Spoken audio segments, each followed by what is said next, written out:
Three men, three dates, same day, call me crazy. So last time I shared how when I went through my divorce, I started to date, and to be honest, it does have an excitement to it if you do it right.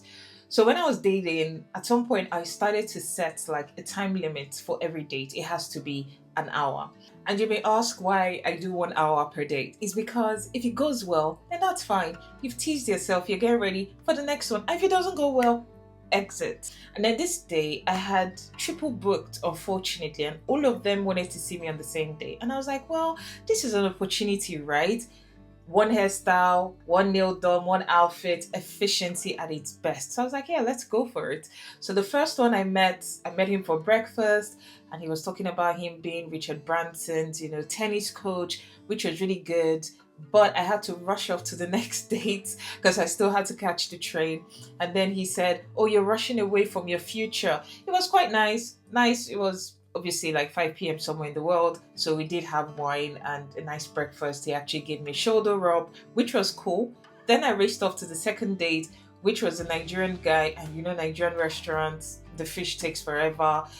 So I ordered fish, plantain, and yam. If you want to hear more about my story with fish, yam, and plantain, you need to buy 5 Good Years and listen to it, and it tells you a lot of my crazy stories. But anyway, I had pre-ordered the food. I got there, we were done eating, and he was like, oh, as a gentleman, obviously he was talking about marriage, which I've talked about in another class, when you're trying to reach this age of 40 or they feel you're on a timeline, and he was already talking marriage, and he wanted to drop me up being a gentleman, and I said, no, please, I want to take, the train home. He's like, why would I do that to a lovely lady like you? I was like, oh my God, I need to get to my next date. So anyway, he takes me home. I catch a breather, watched for his car to drive off, and then I got into another Uber and then went for my final date with this amazing guy.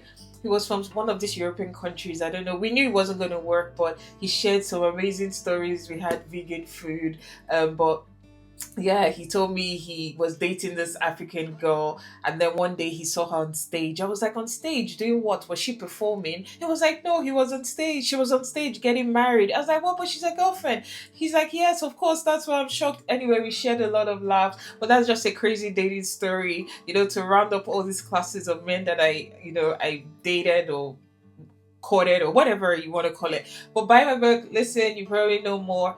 The new edition is coming up, but in the meantime, book a clarity call in the link below and let's talk.